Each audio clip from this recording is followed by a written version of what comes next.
গণেশের সাত্বিক ফর্মে তুমি বাড়িতে যে গণেশকে পুজো করো, মানে এটা বাড়িতে যে পুজো করি সেটা সাত্বিক ফর্ম। আমরা গণেশকে লাড্ডু দিচ্ছি, দুর্গ দিচ্ছি, আমরা গণেশকে ধূপদীপ দেখাচ্ছি, ব্যাস গণেশ পুজো হয়ে গেল।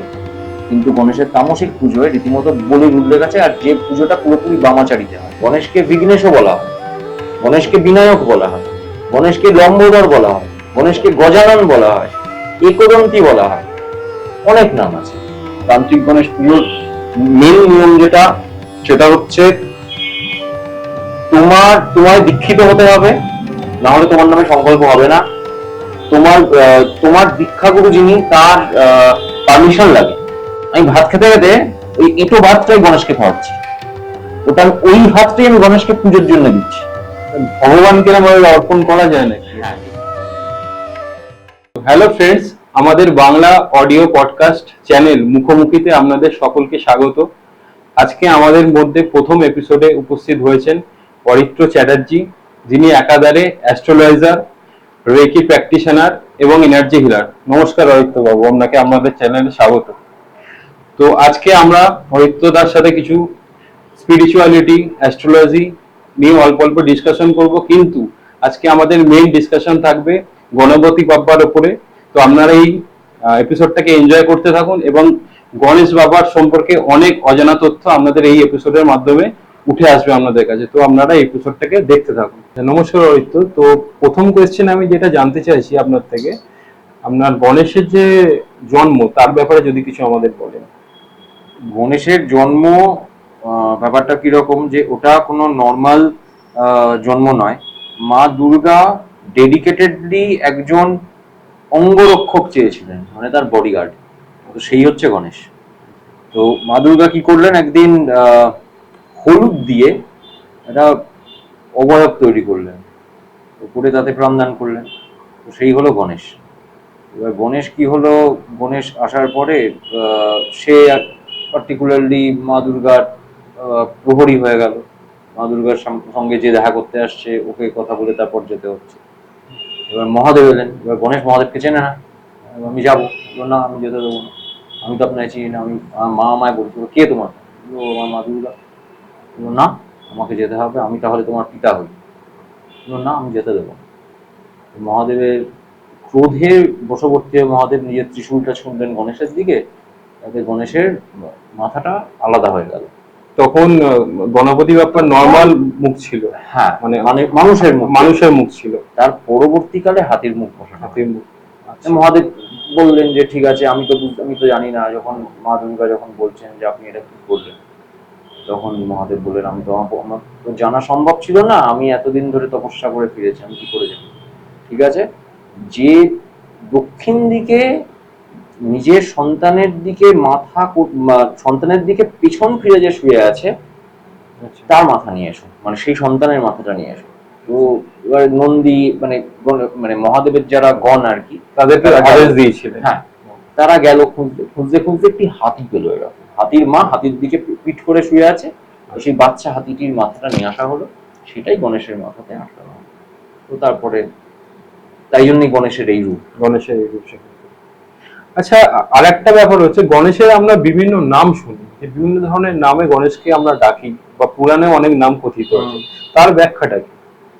গণেশের যেমন এটা প্রত্যেকটা মানুষের ক্ষেত্রেও হয়।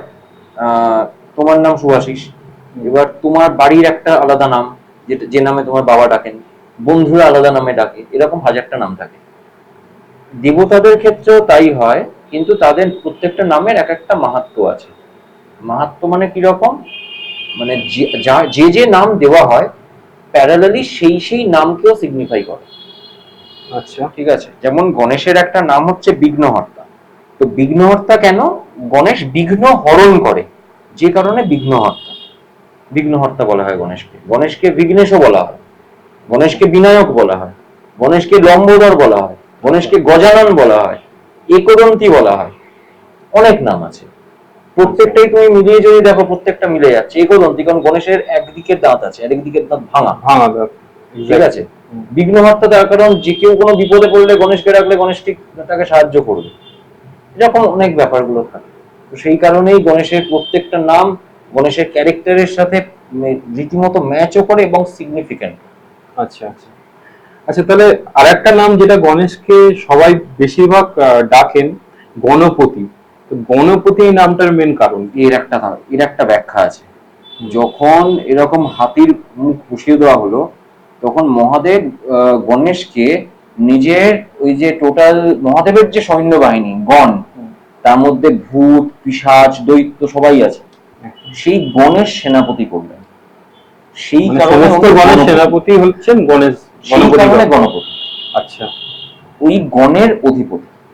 আচ্ছা আচ্ছা এবার একজন মানে যাদের কন্ট্রোল করছে তারা ভূত পিশাচ, তাহলে সে কতটা পাওয়ারফুল হতে পারে, আচ্ছা, এই জিনিসটা ভাবতে হয়।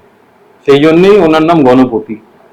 আচ্ছা এর একটা আলাদা ব্যাখ্যা আছে, মানে প্রত্যেকটা দেবতার ক্ষেত্রেই তুমি যদি দেখো তার তিনটে ফর্ম থাকে, একটা সাত্ত্বিক ফর্ম থাকে, একটা রাজসিক ফর্ম থাকে, একটা তামসিক ফর্ম। আচ্ছা, গণেশেরও আছে, গণেশের তামসিক ফর্মও আছে। হ্যাঁ, আচ্ছা তাতে সেই পূজাতে বলিরও উল্লেখ আছে। আচ্ছা, ঠিক আছে, গণেশের সাত্ত্বিক ফর্মে তুমি বাড়িতে যে গণেশকে পুজো করো, মানে এটা আমরা বাড়িতে একদম যে পুজো করি সেটা সাত্ত্বিক ফর্ম। আমরা গণেশকে লাড্ডু দিচ্ছি, লাড্ডু দিচ্ছি। দুব্য দিচ্ছি, আমরা গণেশকে ধূপ দীপ দেখাচ্ছি, ব্যাস গণেশ পুজো হয়ে গেল। কিন্তু গণেশের তামসিক পুজোয় রীতিমতো বলির উল্লেখ আছে, আর যে পুজোটা পুরোপুরি বামাচারিতে হয়। আচ্ছা, মানে সেখানে মাংসর মাংস মদ্য মৎস্য মুদ্রা মৈথুন সবই আসবে তাতে। আচ্ছা, সবই ইউজ হবে। হ্যাঁ, আচ্ছা, মানে পার্টিকুলারলি গণেশের যেমন একটা গণেশের প্রকার আছে যাকে উচ্ছিষ্ট গণপতি বলা হয়।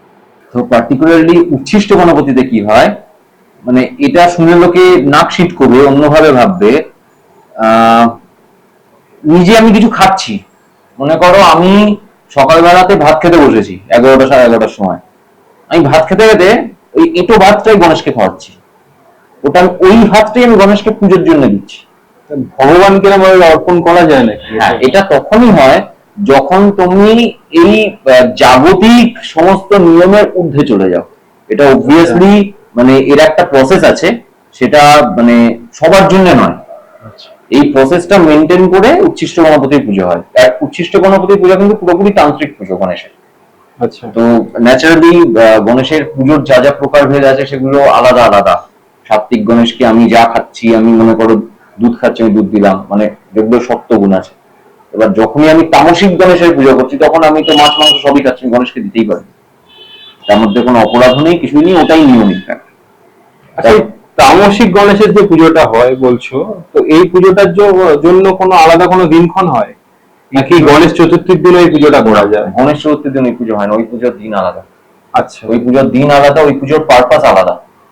আচ্ছা, গণেশ চতুর্থী যেটাকে আমরা বিনায়ক চতুর্থী বলি, যেটা ভাদ্র মাসে হয়, স্পেসিফিক্যালি মহারাষ্ট্রে এবং গুজরাটে সব থেকে বেশি, এখন সারা ভারতবর্ষে হয়, কলকাতা হাওড়া সমস্ত জায়গাতেই হচ্ছে এখন। তো তার কোনো ওই পুজোর সাথে উচ্ছিষ্ট গণপতির পুজো বা তান্ত্রিক গণেশের পুজোর কোনো ব্যাপার নেই। আচ্ছা, ওটা গণেশের আবির্ভাব। তো সেই সময় তোমাকে গণেশকে আবির্ভাব যেহেতু, তার সাত্ত্বিক পুজোই হবে। তামসিক পুজো কখন হবে, একটা কোনো স্পেশাল পারপাসে তুমি পুজো করছো, তোমার কোনো সমস্যা হয়েছে, তুমি কারোর কাছে গেছো, সে তোমায় বলেছে হ্যাঁ তুমি এটা করতে পারো, অতি অবশ্যই মানে তান্ত্রিক গণেশ পুজোর মেন নিয়ম যেটা, সেটা হচ্ছে তোমায় দীক্ষিত হতে হবে, না হলে তোমার নামে সংকল্প হবে না। তোমার দীক্ষাগুরু যিনি, তার পারমিশন লাগে। আচ্ছা। তিনি যদি বলেন যে হ্যাঁ তুমি এই পুজো করতে পারো, তবেই তুমি এই পুজোটা করতে পারবে, নাহলে সেটা পারবে না। সবার ক্ষেত্রে তামসিক মতে যে পুজোটা হয় সবার অ্যাপ্লিকেবল নয়, না, তাই তো? না, আচ্ছা, ওটা দীক্ষাগুরুই বলতে পারবেন। হ্যাঁ, ওটা দীক্ষাগুরুর পারমিশন লাগে ওই পুজো করতে। আচ্ছা আচ্ছা, যে তুমি মনে করো ভাবলে যে আহ, আমার একটা কাজ হচ্ছে না, আমার কাজটা আটকে যাচ্ছে, তা আমি তামসিক গণেশের পুজো করবো। আচ্ছা, তুমি হঠাৎ করে ভাবলে, তুমি পরের দিন সেটা করে ফেলতে পারবে না। তার জন্য তার প্রপার প্রসেস আছে, সেই পুজো সেই করতে পারবে যে প্রসেসটা জানে, না হলে পারবে না। নিয়ম আছে কিছু। আচ্ছা, এই গণেশ চতুর্থীর যে ইতিহাসটা, এর ইতিহাসের সাথে কি গল্প জড়িত আছে? গণেশ চতুর্থীর দু ধরনের ইতিহাস আছে। একটা হচ্ছে মানে গণেশ চতুর্থীর ঐতিহাসিক গুরুত্ব এবং সমাজে তার প্রভাব, এটা একটা। আর একটা হচ্ছে এর স্পিরিচুয়াল দিক। আচ্ছা, আমি যদি এখন ঐতিহাসিক গুরুত্বের দিকে যাই, গণেশ পুজো আগে শুধুমাত্র মহারাষ্ট্র অঞ্চলে যারা কি বলবো, যারা মাছ ধরে, জেলে, তারা এই পুজোটা করত। খুব ছোট করে। পরবর্তীকালে 1800 শতাব্দীতে বাল গঙ্গাধর তিলক মানে প্রত্যেকের মধ্যে ইউনিটি আনার জন্য এই পুজোটা একটা বৃহৎ আকারে করেন।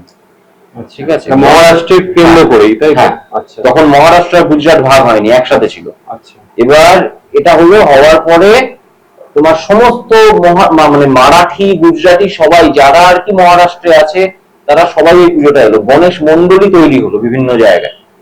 তো সেসব জায়গায় গণেশ মন্ডলী তৈরি হয়ে তার পুজো হলো। পরবর্তীকালে আস্তে আস্তে যখন স্বাধীনতার পরে, তারপরে আস্তে আস্তে এটা চারদিকে ছড়াতে শুরু করলো।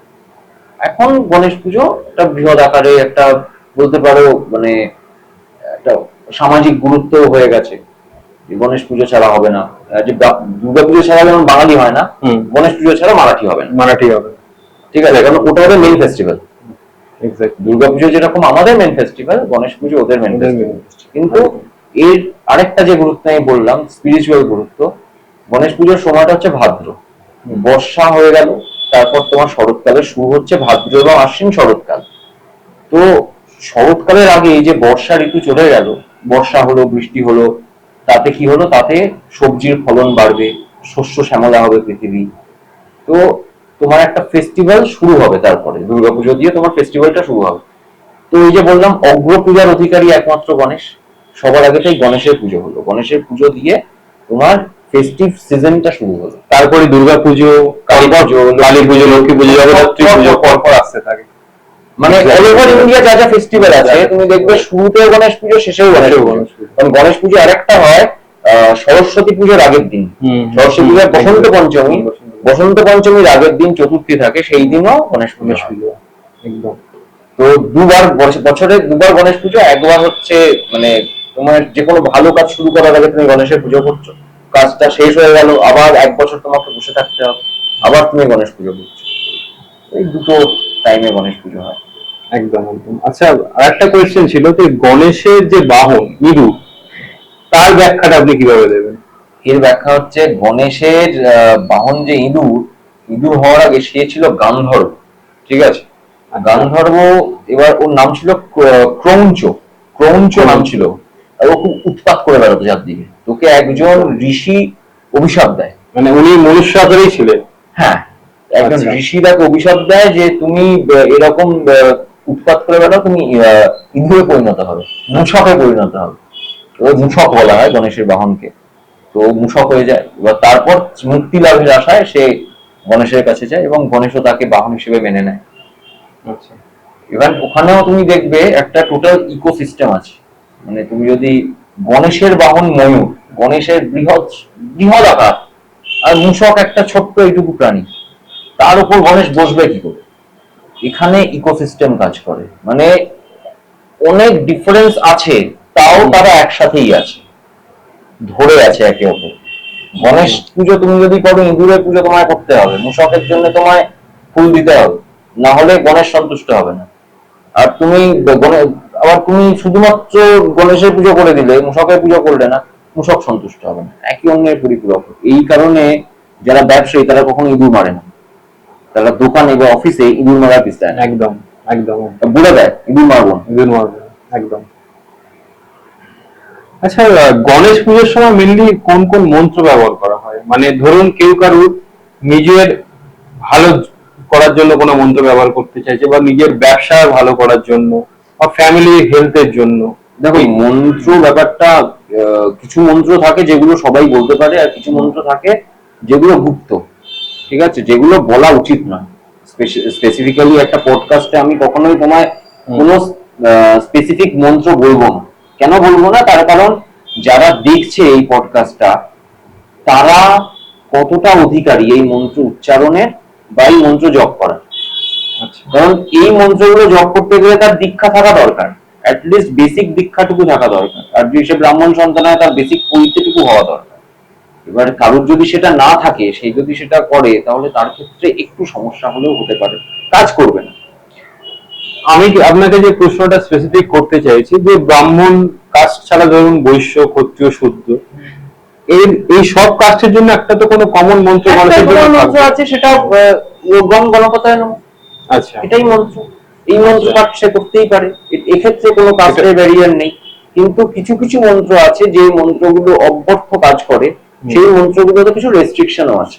প্রথমত কোনো মন্ত্র আমি ইউটিউবে দেখলাম বা বইতে পড়লাম, আমি সেটা পাঠ পাঠ করতেই পারি, কিন্তু সেই মন্ত্র আমার জন্য কাজ করবে না যতক্ষণ না ওই মন্ত্র শুদ্ধি আমার হচ্ছে। মন্ত্র শুদ্ধি কিভাবে হয়? যখন আপনার দীক্ষাগুরু আপনাকে ওই মন্ত্রটা কানে কানে বলছেন, ততক্ষণ ওই মন্ত্র আপনার জন্য ইনঅ্যাক্টিভ। যেই উনি আপনাকে কানে কানে বললেন, মানে আপনি পারমিশন পেলেন ওই মন্ত্রটা পাঠ করার বা জপ করার, তখনই সেই মন্ত্র আপনার জন্য অ্যাক্টিভ হবে। এখন যেমন ইদানিং কালে আমরা দেখছি ইউটিউবে অনেকেই আসছেন, অনেকে এরকম স্পিরিচুয়াল লাইনের সাথে যুক্ত, তারা আসছেন, তারা এসে গণপতি বাপ্পার বিভিন্ন মন্ত্র বলছেন। আপনার কথা অনুযায়ী ধরুন যারা ব্রাহ্মণ নয়, তারা সেই মন্ত্রটা পাঠ করলো, তাদের কথা শুনে পডকাস্টে যারা আসছেন গেস্টদের কথা শুনে সেই মন্ত্রটা পাঠ করলো, তো তার ক্ষেত্রে তাদের লাইফে কি কোনো নেগেটিভ এফেক্ট হতে পারে? নেগেটিভ এফেক্ট হয় না, মন্ত্রটা কাজ করে না। কেন কাজ করে না? আজকে আমরা কি দেখি? আমরা দেখি ইউটিউবে অ্যাভেলেবেল, ইন্টারনেটে অ্যাভেলেবেল অনুরাধা পারোয়ালের গায়ত্রী মন্ত্র, একদম সবাই বলছে একদম কমন, যেটা উচিতই নয়। আচ্ছা, তাহলে তাহলে একজন সারাদিন ধরে উপোস করে থেকে পৈতেটা নিল কেন? গায়ত্রী মন্ত্র পাঠের একটা তো নির্দিষ্ট নিয়ম আছে। আমার মনে হলো রাত্রি 9টার সময় আমি গায়ত্রী মন্ত্রের মিউজিক চালিয়ে দিলাম, কি হবে? লাভটা কি? মানে আমার মানে এই ব্যাপারে প্রপার স্ট্যান্ড আছে যে কেন করবে না, তার জন্য তার সাপেক্ষে আমার যুক্তি আছে। আমাকে এই নিয়ে যদি কোনো বিতর্ক সভা হয়, আমাকে তুমি ডাকবে, আমি আসবো, কিন্তু যে মানে বিতর্কে যে আসবে তারও যেন প্রপার জ্ঞান থাকে, সে যেন আমি তাকে কিছু ক্রস কোয়েশ্চেন করবো, সে যেন আমার কাউন্টারটা করতে পারে, নাহলে একতরফা হয়ে যাবে। প্রথমত এই জিনিস করা উচিত নয়। আজকে তুমি এই প্রসঙ্গটা অন্যদিকে চলে যাচ্ছে, তুমি আজকে গণেশকে নিয়ে এটা করছো, ঠিক আছে, তুমি অনেকে, তুমি যেটা বললে অনেকে বিভিন্ন শোতে গণেশের এরকম ধরনের মন্ত্র শুনে তারা পাঠ করছে। তুমি দেখবে না অন্য কোনো কাস্টে বা অন্য কোনো ধর্মে এরকম ধরনের কোনো ব্যাপার আছে, ওরা সাহসী পাবে না, ওরা সাহসী পাবে না। আজকে তুমি দেখাও তো কোনো পাঞ্জাবিদের গুরুদ্বারা, যেটা গুরুদ্বারাতে তো একটা নির্দিষ্ট নিয়ম মেনে শিখেদের ইয়ে হয়, শিখেদের একটা নির্দিষ্ট নিয়ম আছে। তো ওরা বিভিন্ন, ওদেরও কিছু মন্ত্র আছে, একদম। তো ওরা সেটা সর্বসমক্ষে পাঠ করতে আসে না ইউটিউব চ্যানেলে এসে মন্ত্র বলে? আমি আজ অব্দি দেখিনি, একদমই দেখি। মানে ব্যাপারটা এই জায়গাতেই, কিছু কিছু জিনিস সবার জন্য নয়, সেটার জন্য সেই জায়গাটায় পৌঁছতে হয়, তবে সেটা তার জন্য। একদম একদম।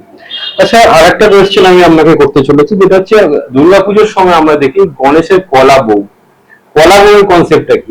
কলা বউ বেসিক্যালি নবপত্রিকা। নবপত্রিকা মানে ওটাই প্রকৃতি, ওটাই কিন্তু দুর্গারূপে পূজিত হচ্ছে। দুর্গা মূর্তি যেটা দেখছো ওটা মৃন্ময়ী মূর্তি। আমি দুর্গাপুজোর সময় একটা মা দুর্গা না দেখলে হয়? কিন্তু এই যে কলা বউতে নবপত্রিকা, 9টা গাছ, 9টা গাছ একটা জায়গায় আসছে, তাকে গঙ্গায় নিয়ে যাওয়া হচ্ছে সকালবেলাতে, সপ্তমীর দিন স্নান করানো হচ্ছে, করে বসানো হচ্ছে গণেশের পাশে। ওই যে গণেশের পাশে ওটা বসানো হচ্ছে, তাতে লোকে বলে দেয় যে এটা কলা বউ, মানে গণেশের বউ। ওটা গণেশের বউ নয়, ওটা কিন্তু বেসিক্যালি গণেশের মা। গণেশের মা মানে কলা বউটা অ্যাজ এ প্রকৃতি, মানে দুর্গা রূপে পূজিত হচ্ছে। আচ্ছা, কলা বউ অ্যাজ এ প্রকৃতি, মানে ওটা প্রকৃতির বাইরে নয়, ওটা কোনোভাবেই গণেশের মা নয়। গণেশের বউ নয়, সরি, গণেশের বউ 3 জন। তারা কে কে? তারা হচ্ছে ঋদ্ধি, বুদ্ধি এবং সিদ্ধি, এই 3 জন। ঠিক আছে? ঋদ্ধি স্ট্যান্ডস ফর ইন্টেলিজেন্স, বুদ্ধি স্ট্যান্ডস ফর সাকসেস, ঠিক আছে, আর সিদ্ধি স্ট্যান্ড ফর সাকসেস। আর আমাদের বুদ্ধি যেটা, সেটা হচ্ছে তোমার ওভারঅল ইন্টেলিজেন্স যেটা আসছে। মানে তুমি, ওরা লোকে আজকে পড়াশোনা করে কেন? লোকে পড়াশোনা করে শেখার জন্য, সেখান থেকে ইন্টেলিজেন্স তৈরি হয়। যে যতটা ইন্টেলিজেন্ট সেই অনুযায়ী সে সাকসেস পায় লাইফে, যে যতটা সাকসেস পায় সেই অনুযায়ী তার প্রসপ্যারিটি আসে। তো এটা একের সাথে একে যুক্ত। তো গণেশের ওয়াইফ 3 জন, ঋদ্ধি, বুদ্ধি এবং সিদ্ধি। ওকে। আচ্ছা, গণেশের যখন পুজো হয় তখন যে কোনো নির্দিষ্ট কি ভোগ আছে যে গণেশকে মেনলি দিতেই হবে এরকম? গণেশ পুজোর মেনলি যেটা দরকার হয় সেটা হলো লাড্ডু, লাড্ডু এবং মোদক। আচ্ছা। মোদকটা হচ্ছে পার্টিকুলারলি এটা মারাঠিরাই জেনারেলি অথেন্টিকটা ওরাই করে, ওটা মুম্বাইতেই পাওয়া যায়। মানে এখানে এখন হাওড়া কলকাতায় সমস্ত মিষ্টির দোকানে গণেশ পুজোর সময় মোদক বলে দেয়, ক্ষীরের একটা জিনিস বানিয়ে দিয়ে দেয়। ওটা বেসিক্যালি ক্ষীরেরই, কিন্তু ওর ভেতরে তোমার ইয়ে থাকে, ওই খেজুর থাকে, পিস পিস করে কাটা কিশমিশ থাকে, কাজু থাকে, এসব থাকে। তো দিয়ে একটা ইয়ে থাকে, মানে তুমি জীবনে সমস্ত কিছুই পাবে উইথ আ সুইটনেস। ঠিক আছে, মধুকের মানে এটাই। তো আর লাড্ডু গণেশের সবসময়ের জন্য সবসময় প্রিয় খাবার লাড্ডু, আমরা জানি। আর পার্টিকুলারলি যারা রেগুলার গণেশ পুজো করে তাদের ক্ষেত্রে মঙ্গলবার বা শনিবার লাড্ডু দিতে পারে গণেশকে, বুধবার দিতে পারে। যারা ব্যবসা করে তাদের ব্যবসার মানে বৃদ্ধির জন্য তারা দিতে পারে। গণেশ পুজো মেনলি গণেশের ভোগের বাইরে কয়েকটা যে ইম্পর্টেন্ট জিনিস আছে। এক নাম্বার হচ্ছে জবা ফুল ছাড়া গণেশ পুজো হবে না। ঠিক আছে, জবা ফুলেই গণেশ পুজো। জবা? হ্যাঁ, জবা ফুল গণেশের মানে গাঁদা ফুল নয়? আমি আসছি, গাঁদা ফুলও আছে, জবা ফুল আছে, গাঁদা ফুল আছে, আর দূর্বা আছে। দূর্বা, দূর্বা ঘাস ছাড়া গণেশ পুজো হবে না, ওটা দিতেই হবে। আর গাঁদা ফুল অতি অবশ্যই দিতে হয়, আর জবা তো দরকার হয়। গাঁদা ফুল কেন দরকার হয়, তার কারণ গাঁদা ফুলের এক একটা পাপড়ি থেকে এক একটা গাছ তৈরি হতে পারে, এগুলো একটা বৃদ্ধির চিহ্ন। আর জবা ফুলের ওপরে যে পরাগরেণু যেটা থাকে সেটা থেকেও আরেকটা জবা গাছ তৈরি জবা গাছ। যে যে জিনিসে বৃদ্ধির চিহ্ন আছে সেই প্রত্যেকটা জিনিসেই গণেশের পুজো সম্ভব। মানে গণেশ মানে আমাদের লাইফে ডেভেলপমেন্ট। একদম। আপনার মানে not only development, it's a growth, success. হ্যাঁ, মানে সেটা স্পিরিচুয়াল গ্রোথ হতে পারে, তোমার মানিটারি গ্রোথ হতে পারে, তোমার সমস্ত রকম গ্রোথ, সেটা গণেশই দেয়। আর এর জন্য স্পেসিফিক্যালি যারা ব্যবসা করে তাদের জন্য খুব ভালো একটা টোটকা হয়। ইনফ্যাক্ট যে কোনো বুধবার, ঠিক আছে, যে কোনো বুধবার সকালবেলা ফ্রেশ হয়ে কোনো দোকান খুললে, দোকান খুলে যারা ব্যবসা করে তাদের দোকান আছে বা অফিস আছে, যেখানেই যাক না কেন, দোকান খুললো, নিশ্চয়ই দোকানে গণেশের মূর্তি থাকবে। একটা হলুদ রঙের একটা ছোট্ট কাপড় নিতে হবে, সেই কাপড়ের মধ্যে কিছু কিছু জিনিস দিতে হবে। মানে 3টে আঙুলে যতটুকু চাল উঠবে ততটা চাল, ঠিক আছে, আতপ চাল যেটা হয়, ওই 3টে আঙুলে যতটুকু আমি ইয়ে তুলতে পারবো, তোমার কর্পূর তুলতে পারবো, গুঁড়ো কর্পূর যেটা হয় না, ওটা দিবি। ওই 3টে আঙুলে যতটুকু সিঁদুর বা কুমকুম, আর 3খানা কড়ি, ছোট ছোট কড়ি, দশকর্ম ভান্ডারে পাওয়া যায়, যেগুলো লক্ষ্মী পুজোয় ইউজ হয়। এই 3টে জিনিস ওই হলুদ কাপড়ের মধ্যে দিয়ে মুখটা ভালোভাবে লাল সুতো দিয়ে বেঁধে যদি তুমি গণেশের পায়ের কাছে রেখে দাও, তোমার দিন ঠিক চলে যাবে, তোমার ব্যবসায় ভালোই মানে ব্যবসাটা ভালো হবে। মানে আমি একবারে বলছি না তুমি মানে তুমি নেক্সট 5-6 মাসের মধ্যে তুমি কোটিপতি হয়ে যাবে, বাট তোমার ব্যবসাটা ভালো চলবে। এই রিচুয়ালসটা কি আমরা প্রত্যেক উইকলি করতে হবে? হ্যাঁ। ওই ডেটেই, তাই তো? মানে ওই দিন করলে ভালো হবে ব্যবসার জন্য। আচ্ছা আচ্ছা। তো আরেকটা কোয়েশ্চেন করার ছিল আপনাকে, যে গণেশের সাথে সম্পর্কিত মানে কোনো এরকম মিরাকুলাস ঘটনা কারোর সাথে রিসেন্টলি ঘটেছে, আপনি সাক্ষী আছেন এরকম? ডিরেক্টলি সাক্ষী নেই, আমার এক আমার এক অত্যন্ত পরিচিত একজন আছেন, তিনি মুম্বাইতে থাকেন। তো তার মানে তিনি সাক্ষী ঘটনাটার, ঠিক আছে, মানে তার কাছ থেকে আমি ওই ভদ্রলোকের অনেক ডিটেলস নিয়েছিলাম পরবর্তীকালে নিজে জানার জন্য। তো ইন্টারনেটেও আমি তার কিছু সোর্সও পেয়েছি যে ঘটনাটা সত্যি। ভদ্রলোক ব্যবসা করতেন, মুম্বাই অঞ্চলেই থাকতেন উনি। উনার কিছুতেই কিছু হচ্ছে না, ব্যবসা কিছুতেই দাঁড়াচ্ছে না। যে ব্যবসা করেছে, মানে উনি 10 বছর ধরে যা যা ব্যবসা করেছেন প্রত্যেকটা ব্যবসা ফ্লপ হয়েছে, ফ্লপ হচ্ছে। এবার ব্যবসা কি করবেন, এবার উনি চলে গেলেন সিদ্ধিবিনায়ক। সিদ্ধিবিনায়কে গেলেন, গিয়ে উনি মানে উনি মানত করে নিয়েছে সিদ্ধিবিনায়ককে, তোমায় আমি সাজাবো, তুমি আমাকে তোমায় সাজানোর ক্ষমতা দাও। এবার গণেশ এতটাই মানে বাড়ির ছোট বাচ্চারা সবসময় না বায়না করে, আমার এটা চাই, আমার ওটা চাই। গণেশের খুব ভালো স্মেল পছন্দ, ভালো গন্ধ, সুগন্ধিত যে ফুল, যেগুলো যেমন জুঁই, বেল, যেগুলো তুমি কিন্তু গণেশ পুজোর সময় কিনতে গেলে প্রচুর দাম। মানে তুমি মনে করো ভাদ্র মাসে বেলের মালা কিনতে যাচ্ছ, মোটামুটি তোমার প্রচুর টাকা দাম নেবে, পাওয়া যায় না, কারণ বেলফুল ফোটা তখন বন্ধ হয়ে যায়। যারা প্রিজার্ভ করে রাখে তাদের ব্যাপার আলাদা। তো উনি কি করলেন, উনি গণেশকে নিজের সমস্ত কিছু দিয়ে দিলেন। গণেশ তার সাথে সবসময় থাকে, যে গণেশকে ট্রাস্ট করে। কিরকম ট্রাস্ট করে, মানে গণেশ তোমার থেকে সবকিছু নিয়ে নেবে, তুমি ভাববে যে আমি আর কোথেকে দেবো, আমার টাকা নেই দেওয়ার। তুমি যদি নিজের 100% গণেশকে দাও, আমি এটা মানে অন ক্যামেরা বলছি, গণেশ সেটাকে 200% করে তোমায় ব্যাক করাবে। এটা হয়েছে, এই ভদ্রলোকের ক্ষেত্রে হয়েছে। মানে 10 বছর ধরে যার কোনো ব্যবসা চলছে না, তার লাস্টে ব্যবসা চলেছে। ইভেন তার ব্যবসা একটা ভালো জায়গায় দাঁড়িয়েছে। তিনি আজও প্রত্যেক দিন সিদ্ধিবিনায়ক মন্দির হেঁটে যান, বাড়ি থেকে 5 কিলোমিটার রাস্তা হেঁটে যান আজও। আজও আমি ওনার নামটা বলবো না অন ক্যামেরা, তো উনি এটা করেন। আচ্ছা, এটা হয়। এবার ডিপেন্ড করে তুমি কিভাবে চাইছো, তোমার যেটা দরকার তুমি সেটা চাইবে। তোমার ব্যবসার গ্রোথের জন্য তুমি গণেশের কাছে চাইতেই পারো যে আমার ব্যবসার গ্রোথ হোক। এবার তুমি ভুলভাল কিছু চাইলে তো গণেশ দেবে না, চাওয়াটা যেন সঠিক হয়, তবেই হবে। আচ্ছা, আর একটা কোয়েশ্চেন আমি করবো আপনাকে, যে গণেশ অ্যাকচুয়ালি আমরা হিন্দু মতে আমরা গণেশের পুজো করি, আমাদের হিন্দুদের দেবতা গণেশ, গণপতি বাপ্পা আমাদের হিন্দুদের দেবতা। কিন্তু যারা ধরুন ডিফারেন্ট কাস্ট আছে, যেমন মুসলিম আছেন, খ্রিস্টান আছেন বা পার্সিরা আছেন, তারাও কি গণেশের পুজো করতে পারেন? গণেশের পুজো যে কেউ করতে পারে। আচ্ছা, সেক্ষেত্রে কোনো রিলিজিয়নের কোনো ব্যারিয়ার কিছু তাদের আছে? তাদের রিলিজিয়ন তাদের প্রথমত তাদের রিলিজিয়ন তাদের সাপোর্ট করে না অন্য ধর্মের কোন দেবতাকে পুজো করা, নাম্বার 1। নাম্বার 2, যদি সাপোর্ট করে তাহলে সেটা তার ব্যক্তিগত ব্যাপার, সেখানে আমাদের কারণ কিছু বলার নেই, করতেই পারেন। মানে আমার মতো আমি কি কোনোদিনও কোনো গুরুদ্বারাতে যাইনি? আমি গেছি, আমিও গেছি, ঠিক আছে, মসজিদেও গেছি, আমিও গেছি। তার মানে তো এই নয় যে আমি ওখানে গিয়ে কোনো অন্যায় করে ফেলেছি। ভগবানের জায়গায় তো অন্যায় হয় না, লোকে ভুলটা ঠিক করতে যায়। সেটা গুরুদ্বারা হতে পারে, মসজিদ হতে পারে, মন্দির হতে পারে, যে কিছু হতে পারে। Ganesh is above all religion, মানে এরকম কোনো ব্যাপার নেই যে ওই অমুক রিলিজিয়নের লোকেরাই শুধু গণেশের পুজো করে। মানে নিজের লাইফ ডেভেলপমেন্ট এন্ড সাকসেসের জন্য যে কোনো রিলিজিয়নের মানুষরা গণেশের পুজো করতেই পারে, করতেই পারে, একদম না করার কিছু নেই। হ্যাঁ, কিন্তু পুজোর যে প্রথা, সেই প্রথা মেনে কথাটা মানতে হবে, নাহলে কোনো রেজাল্ট পাওয়া যাবে না। দুর্গ ছাড়া গণেশ পুজো হবে না। এবার আমি গণেশ পুজো করছি, আমার পুষ্পপাত্রে দুর্গাই নেই, সেই পুজোটা করে লাভ নেই, লাভ নেই। ব্যাপারটা ওই জায়গাতে, মানে প্রথা মানতে হবে, প্রথা মানলে তবেই হবে।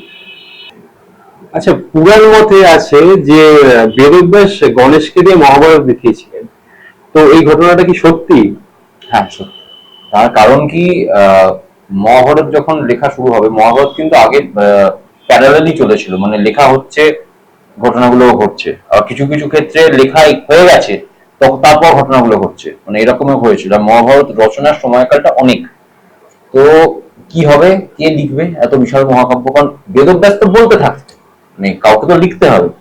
তো গণেশকে উনি গণেশের তপস্যা করে গণেশকে বললেন যে আপনি লিখুন, আপনি ছাড়া কেউ লিখতে পারবে না। গণেশ একটা শর্ত দিয়েছিলেন তখন, যে শর্ত কি, যে মুহূর্তে বেদব্যাস থেমে যাবেন উনিও থেমে যাবেন, উনি তারপর আর লিখবেন না। তার জন্যে মহাভারত রচনার সময়কালে বেদব্যাসকে অনেক সময় গণেশ যাতে লেখা বন্ধ না করে দেন, বেদব্যাস নিজে ভাবছেন অন্য কিছু আর বলছেন অন্য কিছু, এটাও হয়েছে। আচ্ছা, যে কারণে মহাভারতটা এতটা বড় হয়েছে। তো মহাভারতকে আমি সত্যি ঘটনা বলেই কনসিডার করি, তার অনেক প্রমাণও আছে। এই জিনিসটা ছিল, গণেশকে রিকোয়েস্ট করাতে গণেশ লিখেছিলেন, আর যখন উনি থেমেছেন তখন মহাভারত শেষ হয়ে গেছে। যে কারণে পরীক্ষিতের মৃত্যুর পরবর্তীকালে যখন আবার আবার কন্টিনিউয়েশন হয়, রাজা জন্মেজয়, তারপরে সেখান থেকে আস্তে আস্তে এই সর্পযজ্ঞ, সমস্ত সাপেদের মেরে ফেলা, সেখান থেকে আবার এদিক ওদিক অনেক কিছু ব্রাঞ্চ সাব ব্রাঞ্চ বেরিয়ে যায়, ওখান থেকে জিনিসটা ঘেটে যায়। কারণ গণেশ লিখেছিলেন পরীক্ষিতের মৃত্যু পর্যন্ত, তারপর কিন্তু গণেশের লেখা না, ওখান থেকে চেঞ্জ হয়ে যায়।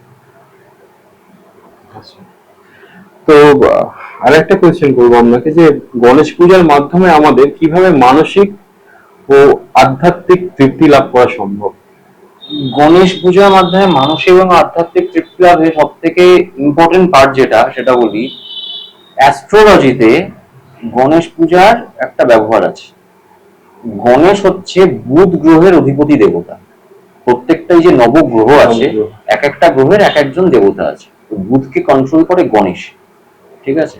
কেউ বলে বুধকে কন্ট্রোল করে তন্ত্র মতে ত্রিপুরা সুন্দরী দেবী, কেউ বলে বামন অবতার উনি কন্ট্রোল করেন, আর গণেশ পুরাণ মতে গণেশ কন্ট্রোল করেন। এবার গণেশ যে এই বুধ গ্রহকে কন্ট্রোল করছেন, বুধ গ্রহ বেসিক্যালি বালক গ্রহ বলা হয়। কেন বলা হয়? আপনি যদি এই সৌরমণ্ডলের বিস্তার দেখেন, মানে সূর্যের পরেই যে গ্রহটা, মানে সূর্য নক্ষত্র যাকে ঘিরে সমস্ত গ্রহগুলো ঘুরে বেড়াচ্ছে, শুক্রের পরেই আসছে বুধ, তারপর শুক্র, তারপর পৃথিবী। তো বুধকে বালক গ্রহ বলা হয়, তার কারণ সূর্যদেব প্রথমে বুধের সৃষ্টি হয়েছিল। তো বুধ বেসিক্যালি বুদ্ধির পরিচয় দেয়, কমিউনিকেশনের পরিচয় দেয়, আপনার কতটা জানার ইচ্ছা, জানার আগ্রহ সেটাকে বাড়ায়। তো আপনি কতটা ভালো থাকবেন লাইফে সেটা ডিপেন্ড করে থাকে একদম ছোটবেলা থেকে। আপনার যত জানার আগ্রহ বাড়বে, তত আপনার পড়াশোনা করার প্রতি মন বসবে, প্যারালালি আপনার সাকসেসের দিকে সেটা যাবে, সেটা প্রসপারিটিতে গিয়ে শেষ হবে। তো টোটালটাই ইন্টার রিলেটেড। এবার কি হচ্ছে, মানে আধ্যাত্মিক শান্তি বলুন বা মানসিক শান্তি বলুন, এই সমস্ত কিছুতেই গণেশ একটা ইম্পর্টেন্ট ক্যারেক্টার প্লে করে। যে প্রথমত আপনার কোনো কিছু দরকার, আপনি গণেশের কাছে চাইছেন, কখনো পাচ্ছেন কখনো পাচ্ছেন না, চেষ্টা করছেন, সেই জিনিসগুলো চলতে থাকছে।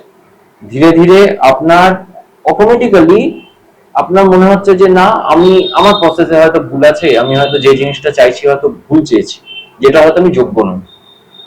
এবার আপনি আপনার যোগ্যতা অনুযায়ী কোনো জিনিস চাইলেন, আপনি পেলেন, আপনার বিশ্বাস বাড়লো। অটোমেটিক্যালি যেই আপনার বিশ্বাস বাড়লো, আপনি যেটা চাইছেন সেটা পাচ্ছেন, সেটা আপনাকে মানসিক অস্থিরতা থেকে মুক্তি দিচ্ছে, আপনি ভালো থাকছেন। এটা এক নাম্বার। দু নাম্বার, এটা গেল মানসিক শান্তির কথা।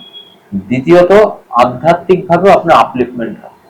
আপনি যদি কোনো পার্টিকুলার ডেটি, কোনো পার্টিকুলার দেবতার পুজো যদি করতে থাকেন, সেটা নট অনলি গণেশ, মানে সেটা আপনি শিবের পুজো করুন, কি নারায়ণের পুজো করুন, কি মা কালীর পুজো করুন, যারই পুজো করুন না কেন, তার প্রতি আপনি যদি নিজের 100% স্যারেন্ডার করে দেন, তো অটোমেটিক্যালি আপনার আধ্যাত্মিক আপলিফমেন্ট হবে, আপনার জীবনে কোনো মানসিক সমস্যা আসবে না, আপনি মানসিকভাবে অনেক ভালো থাকবেন। তার কারণ আপনি তো এক্সপেক্টে কিছু করছেন না, আপনি বলে দিয়েছেন যা হবে তুমি দেখবে, আমার কি, আমি যেটুকু করার কাজ সেটুকু করতে পারি, বাকিটা যা দেখার গণেশ দেখবে, বা আপনি যে দেবতাকে পুজো করছেন তিনি দেখবেন।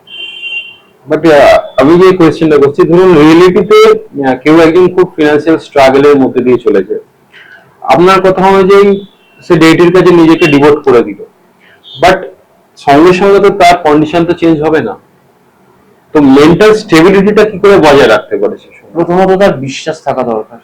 আমি কোনো একজন ডেটির কাছে নিজেকে 100% স্যারেন্ডার করলাম, কিন্তু আমার বিশ্বাস নেই, আমার মনে মনে হচ্ছে যে কি হবে, আমার ইএমআইটা বাকি আছে, ইএমআইটা দিতে পারছি না। আরে তুমি ভাবছো কেন? তুমি যখন 100% সারেন্ডার করে দিয়েছো, তোমার তো এটার ভাবার দরকার নেই তুমি ইএমআইটা কিভাবে দেবে, সেটা তুমি ছেড়ে দাও ভাবা। মানুষের প্রবলেম একটা জায়গায়, মানুষ যতটা বেশি ভাবে, ঠিক আছে, যতটা ভাবা দরকার ততটা ভাবে না, তার বাইরে গিয়ে ভাবে। আজকে মানে এটা অনেকের ক্ষেত্রে হয়, আপনি মনে করুন এখন ভাবছেন যে কালকে রোববার, কালকে আমি সকালবেলাতে বাজারে যাব, বাজারে গিয়ে আমি দেখবো পাবদা মাছটা আমি কোথায় পাই, পাবদা মাছটা কালকে কার্তিক ভালো এনেছিল, পরশুদিন দেখতে হবে কার্তিকের পাশে যে বসে সে ভালো আনবে কিনা। আপনি তো সবটাই ধরে নিচ্ছেন, কালকে দিনটা তো হতে দিন, পাবদা মাছটা, যে মাছের ব্যবসাটা করছে তাই পাবদা মাছটা পেতে তো দিন, তবে তো আপনি কিনবেন। সে যদি নাই এনে আপনি কিনবেন কি? আপনাকে নিজের বিশ্বাসটা এই জায়গায় নিয়ে যেতে হবে যে আমার কিছু করার দরকার নেই, আমি শুধু নিজের কাজটুকু করবো, নিজের এফর্টটা দেবো, বাকি সমস্ত কিছু সে করবে। এই বিশ্বাস যেদিন আপনার মধ্যে চলে আসবে, এই বিশ্বাসটা যাদের মধ্যে চলে আসবে, তারা অটোমেটিক্যালি বেনিফিটেড হবে। আচ্ছা, তবে হ্যাঁ, আমি আপনি তবে যেটা বললেন যে কারণ আর্থিক সমস্যা আছে, সে কি করবে, এর জন্য কিছু টোটকা হয়। এই ছোট ছোট টোটকা, একটা অলরেডি বলেছি ব্যবসায়ীদের জন্য, আরো কিছু টোটকা হয়। তো সেই টোটকা যদি কেউ ইউজ করে, তাহলে তার ফলাফল তো আছে। আপনার মতামত অনুযায়ী যে কোনো একটা সিম্পল টোটকা আপনি শেয়ার করতেই পারেন আমাদের দর্শকদের সাথে। আপনারা কেউ যদি ফিনান্সিয়াল প্রবলেমে আছেন, তো তাদের জন্য আমি বলবো যে আপনারা প্রতিদিন বাড়িতে যদি কোনো গণেশ মূর্তি থাকে বা না থাকে, থাকলে ভালো কথা, না থাকলে কল্পনা করবেন গণেশকে একটা সন্ধ্যেবেলাতে আর সকালবেলাতে কাজে মানে কাজে সকালবেলাতে কাজে যাওয়ার আগে আর সন্ধ্যেবেলায় কাজ থেকে ফিরে একটা ছোট্ট জায়গায় অল্প একটু কর্পূর নেবেন। কর্পূরেতে আপনি সামান্য একটু ঘিয়ের ছিটে দেবেন, একটা লবঙ্গ দেবেন, দিয়ে কর্পূরে আগুন জ্বালিয়ে ঠাকুরকে দেখাবেন। এটা আপনারা করতে থাকুন।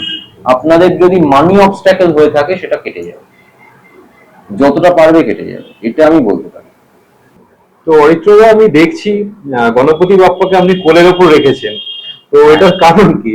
তার কারণ হচ্ছে দুটো কারণ আছে। গণেশ হচ্ছে সবসময় বাড়ির সব থেকে ছোট সদস্য, বাড়ির ছোট সদস্য কোলের মধ্যেই থাকে, ঠিক আছে। আর আমি ব্যক্তিগতভাবে এটা একদম কি বলবো, 2017 সালে আমি যখন প্রথম গণেশ বসাই বাড়িতে, তখন থেকে আমি গণেশকে নিজের বড় ছেলে রূপে পুজো করি, ঠিক আছে। মানে গণেশ আমার কাছে দেবতা বেশি ছেলে, ঠিক আছে। দেবতা হিসেবে গণেশকে যত না পুজো করি তার থেকে বেশি ছেলে হিসেবে ভালোবাসি। যে কারণে আমি ইভেন ডিসাইডও করেছিলাম যে আমার যখন ছেলে মেয়ে হবে তার নামও গণেশের নামেই থাকবে, যে কারণে আমার ছেলের নাম বিঘ্নেশ। আর আমি গণেশকে, কারণ আমি গণেশকে পুজো করি বিনায়ক নামে, তো বিনায়ক বিঘ্নেশ, এটাই ব্যাপার। মানে সেই কারণে, মানে এটা ইনফ্যাক্ট সবারই করা উচিত, যারা যারা গণেশ পুজো করেন ডেডিকেটেডলি বাড়িতে, বা যাদের গণেশের প্রতি কোনো একটা অ্যাফেকশন আছে, তারা যদি গণেশকে নিজের ছেলের জায়গা দেন, তাহলে গণেশ কিন্তু মানে আপনার সঙ্গে থাকবে এভরি টাইম। মানে আমার যে কোনো কাজে কোনো না কোনো ভাবে গণেশ এসে জুড়ে যায়, এটা আমি দেখেছি, এটা আমার ক্ষেত্রে মানে আমার ক্ষেত্রে হয়েছে। মানে কেউ বেড়াতে গেছে, ঘুরেছে, সে হয়তো জানেও না যে আমার খুব গণেশ ভালো লাগে, সে আমার একটা শোপিস এনেছে গণেশ, ঠিক আছে। অফিসে আমার বার্থডেতে কেউ আমায় কিছু দিয়েছে, গণেশ।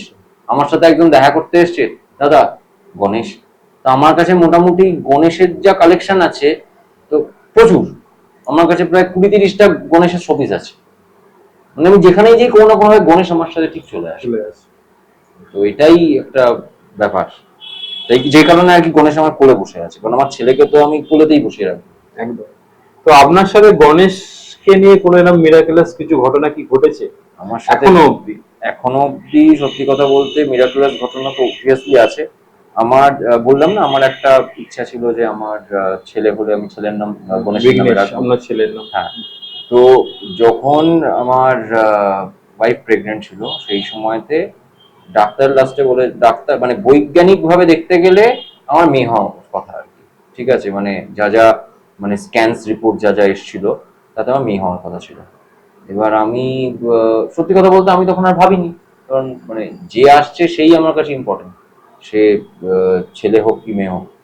কিন্তু যেদিন হলো আমার ছেলে, সেদিন আমি যখন আমায় বলা হলো যে আপনার ছেলে হয়েছে, তখন আমি সত্যি অবাক হয়ে বুঝলাম যে তার মানে আমার কথা শুনেছে, ওই নিজে চলে এসছে। যে কারণ আমি এটা এটা বলতে পারো যে আমি মানত করে রেখেছিলাম যে আমি আমার ছেলের নামটা দিয়ে দেবো, তো সেটাই হয়েছে আমার সাথে।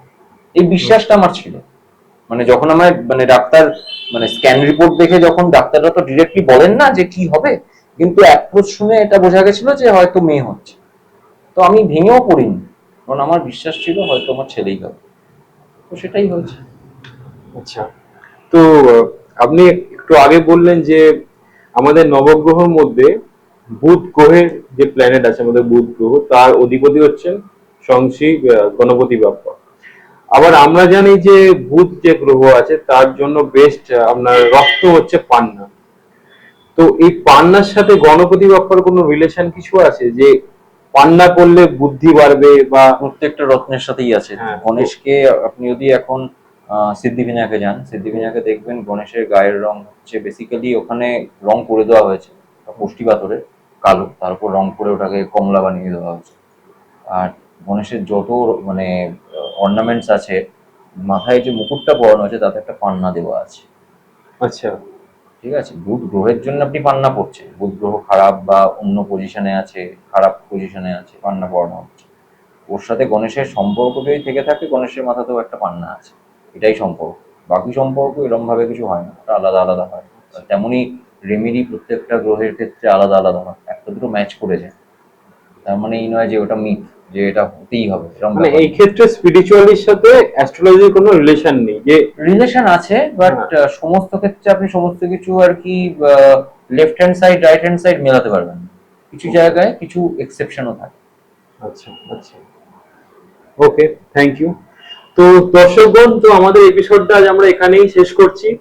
তো নিশ্চয়ই কমেন্ট করে জানাবেন যে কেমন লাগলো, এবং ফার্দার অরিত্রদার থেকে গণেশের সম্পর্কিত আর কোনো যদি আপনাদের কোয়েশ্চেন থাকে অবশ্যই কমেন্ট বক্সে লিখে জানাবেন, এবং অবশ্যই জানাবেন এই এপিসোডটা আপনাদের কেমন লাগলো, যাতে আগামী দিন আরো ভালো ভালো এপিসোড আপনাদের জন্য আমরা আনতে পারি। Thank you.